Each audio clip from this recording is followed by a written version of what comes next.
So welcome everyone to our Leadership Spotlight series. You know, the reason we thought we should pull this together is we've got such a diverse leadership group, and sitting down and hearing from all of them, talk about their experiences, what shaped them as not only people but leaders.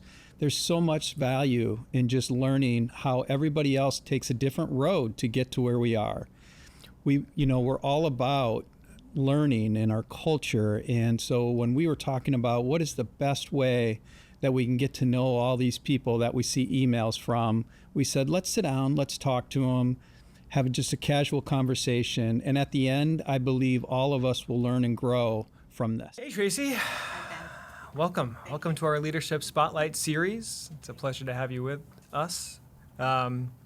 Just to kind of kick things off, warm things up a little bit, tell us a little bit about yourself and how you made it to OSJ.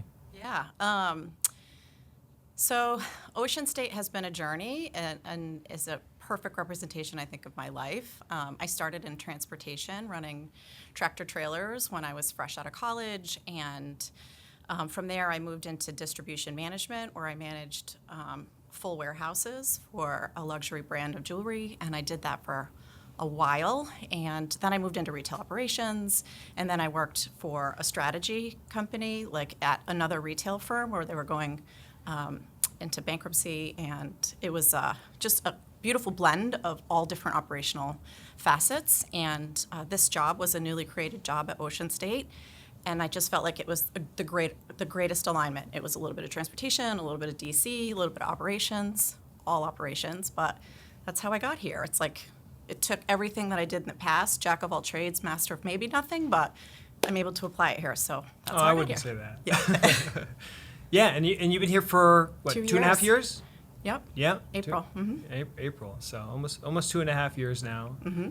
And a lot's changed in your part of the world, huh? So much has changed. Yeah. So much has changed. I mean, the role itself was new, and what I do is I support DC and transportation, so the team has had a great opportunity to just develop things, process, reporting, analytics, systems alignment, and we do our best to create whatever we can to support our partners across the value chain. So even though it's transportation in DC, we work a lot with allocation, we work a ton with customer service, e-commerce, so we're here to make everyone's job easier. At least that's what we tell ourselves, you know? We try. You guys definitely do more than try. Thanks.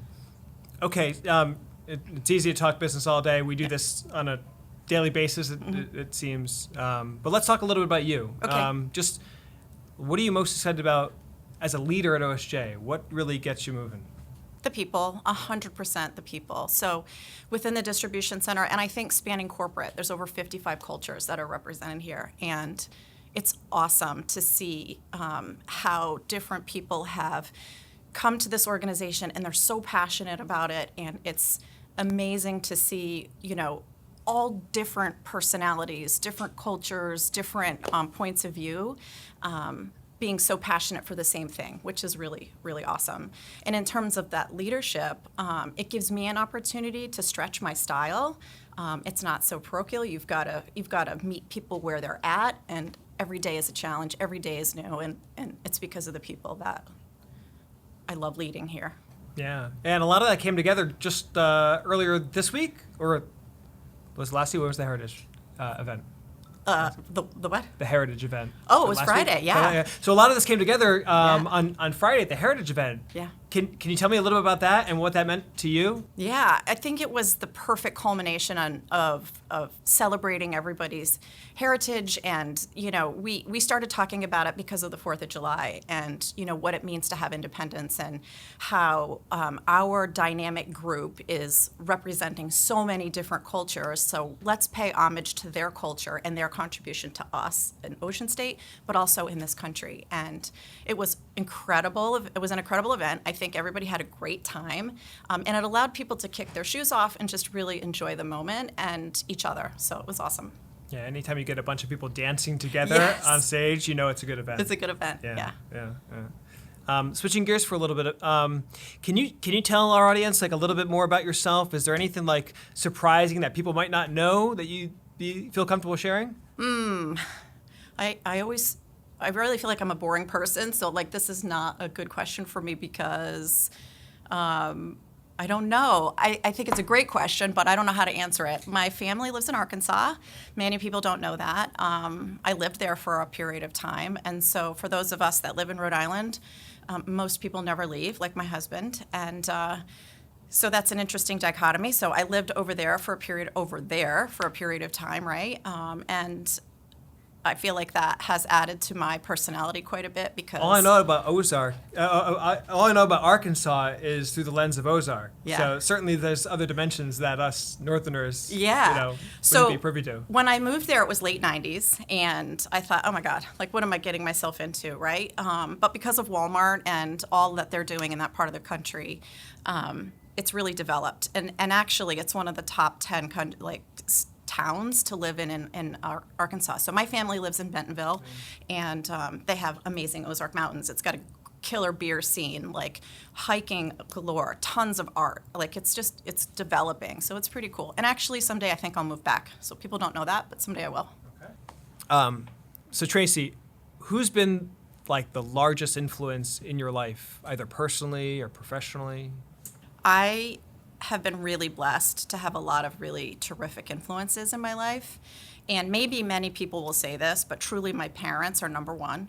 I think beyond the regular socialization that, you have to do as a mom and dad, you don't have to, but you should. My parents gave me the foundation of truly understanding what it means to work hard, to enjoy the process of working hard, and truly love the people that you're with. And when my family decided to move from Connecticut to Arkansas, they did it for family because my mom's family needed help. My mother's mom, like she needed help, so they packed everything up and they moved that way.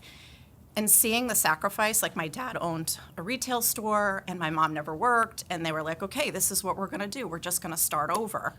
And seeing how hard they worked to like reinvent themselves, and my mom bought a piece of property and said, I'm gonna run a restaurant, and now it's one of the foundational restaurants in the town. And everywhere we go, like people are like, we were on a cruise recently and we were talking about being in Arkansas, and they were like, oh, we know this great restaurant, it's Kathy's Corner, and that's my mom, so like no matter where we go, I feel like it comes back to us that my parents are just like these really great people, and they work so hard, but they do it with love, and they do it like so much. It's so much a part of who they are, and I think that's transcended into my brother, sister, and I. So Resilient, so resilient, resourceful. yes. Yeah. I think about a lot of those qualities have been passed to you for sure. Thank you. I see it in the way you bring that energy and creativity and resourcefulness to work every day. Thank you. I appreciate that. Yeah, I mean, I think about my dad, like, he's from Connecticut, he's like a northerner, and when we moved to Arkansas, and my mother-in-law then moved into the house, like, watching that from afar, because I stayed to go to college here, it was just like, what was he thinking? But, he did it. You sacrifice, and then you enjoy the journey. So, yeah, I appreciate you saying that, but it's been good. It's been good to have that as a role model. And then professionally, I've had some really great mentors, but I think the common thread of those people that influence me the most is about how you treat people and how you, like, just be vulnerable and show your heart and just do what you can do. And I feel like you get a lot more that way, and being genuine in your intentions. And I think those are the models that I look for and that have helped me along the way. Thank you for sharing. Yeah. So Tracy, here's a hypothetical. Okay. Say you're at a barbecue and someone asks, Tracy, what do you do? Like, your role's new, your position is like just recently created, and it's very complex. How do you answer that question? I love that question. I'm envisioning a huge plate of barbecue with chicken on it, and I probably have it on my shirt. And I'm explaining that I work for this amazing organization, and part of what I do is to support the teams that I work with. And, we develop process, we create information flow, we help to support the development of individual, like, performance plans for people. And I personally am lucky enough to be part of some amazing charitable donation work. And not only do we create value at the store level, and our job is to help enable that, to make sure that we have the right product at the right place at the right time, that our teams are well trained and they're acting safely and in accordance with what we need them to do. But we're also contributing to the community, and the core values that Ocean State has about developing growth and being part of the community. That's what I do at Job Lot, is I help to support those values in the role that we play. And so it's a little bit of donation work, it's a lot of support, it's a lot of leading, and it's a lot of system stuff and engineering, which is really fascinating because I don't have that in my background. I'm a marketing major, but I've learned the value of process, and it's actually something that I'm really passionate about. So I work with some amazing people that help to figure out how to look at a problem and do it better. Shout out to Nini. Shout out to Nini. Yeah. Yeah, thanks for sharing. You mentioned charitable work, and obviously, folks know that Ocean State's a very charitable organization, but our supply chain forms the backbone of everything we do, and all those costs are borne by the business, which allows our charitable dollars to go a lot further. But you're at the heart at so many of our charitable initiatives. Tell me about just what about our charitable work resonates with you? What I love is that it's not there's nothing biased in what we do. If there is a need, the ownership and the leadership here, but particularly, the ownership, they just care so much about helping people when help is needed. And it doesn't matter necessarily what political side they're on. It's about, if we can help you, we will help you. And that, to me, it's just amazing. But beyond that core desire to want to help others, it's looking at the resources that we have to say, anything you need, let's do it in the best way possible. And it's part of my role to be able to keep the costs down and make sure that we're doing it in a way that can maximize those donation dollars. And I don't know, when you see the pictures come back, after a container is delivered to Israel, I think we did 9 containers so far this year. And you can see the pure joy and appreciation from those that are benefiting from that. It just makes everything that's what's important in life, and it ties to how much I care about people in general, and it's just incredible. It's incredible to be part of that and to see that the work that Ocean State is doing is directly benefiting. Ocean State is developing schools in Israel so that the children don't have to walk across the Gaza Strip, or that they don't have to be put in harm's way, but that they can still learn and have fun. And when I see the list of donations that Mark and Marlene put together, it's always so thoughtful.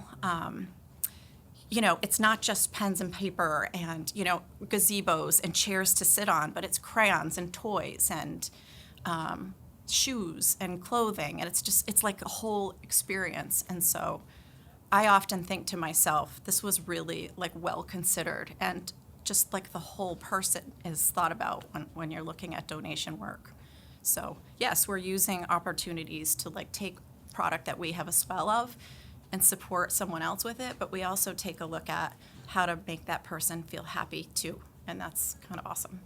Yeah, it's not enough to just give money to a charitable organization and assume they're going to do the right thing with it. We actually try to go the extra yard, identify the problem, and solve with the things that can help address that particular problem. And I think going that extra step it's much more meaningful. And you're such an integral part of that, whether it's, rebuilding communities in Israel, or disaster relief after a hurricane, or helping civilian populations in Ukraine. We've been doing this for a long time, and it's nice to be part of a company whose influence extends beyond our own communities. It's amazing the work that you're doing with animals, and the food donations that go out every single day. Every single day we're donating food to homeless shelters and people that are hungry, and the outreach with the animals. We just recently did a bike donation. So Buy Give Get is an incredible program, and we're now donating bikes to military children, members of the military and their children, so that they can have fun. And that's the cool stuff. It's so broad. It's so broad. I don't know. You don't exclude anybody. Anybody in need, it's like you figure it out, and that's really awesome. Yeah, yeah. It's a unique mixture of creativity, means, and willpower. And Yeah. that combination allows us to solve almost any problem. And the easy problems, they've all been solved already. They've all been solved. All that's left are the hard problems when it comes to charity. And so you need a certain level of creativity, will, and means to be able to solve the hard problems. Yeah, it's true. And I think that's also a part of like a mantra for me and how I lead. You know, there are days where what I love about operations is frenetic, right? Like there's always something to do every single day, and you could just run around like a one-armed paper hanger. But It's a good visual. yeah, and sometimes we do, and sometimes you get you're tired. It's like, oh, what am I doing? But I tell my team, like, our job, like, we exist to solve problems. That's operations. So like, if you're having a tough day and you got all these issues, that's good. You know, that's great, because now you've got a problem to solve, and we just have to figure out how to be creative and tackle it. And yeah, I think that's the cool part of what we do too. Well, we're really, really pleased to have you as part of Thank our you. leadership team. Thank you for joining us. Thank Yeah. you for all the leadership that you exhibit day in and day out. I'm so honored to sit here with you. So thank you for sitting down with me. I hope you were as inspired as I was sitting here watching all of these different leadership spotlight interviews and just seeing the diversity of the leaders that we have here and the diversity of thought, because that's really what makes this company great. We always talk about our culture and that everybody comes from different places. But what you learn is we all have a lot of commonalities, which is we love leadership, we love helping people grow, and we love sharing ideas, and that's what makes Ocean State so great. So stay tuned. There'll be a lot more coming at you, but we really do appreciate you taking the time.